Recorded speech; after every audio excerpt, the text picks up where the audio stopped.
Nang ipanganak si Jesus sa Bethlehem ng Judea sa kapanahunan ng Haring si Herodes, may mga pantas na lalaki mula sa silangan na dumating sa Jerusalem. Na nagtatanong, nasaan ang ipinanganak na hari ng mga Hudyo?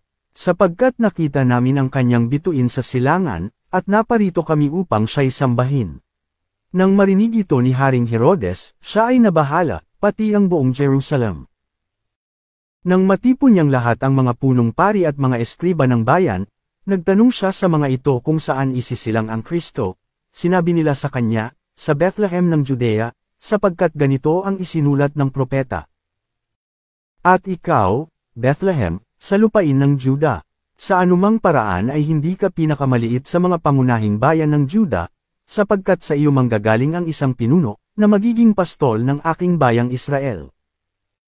Pagkatapos, lihim na ipinatawag ni Herodes ang mga pantas at inalam sa kanila kung kailan lumitaw ang bituin.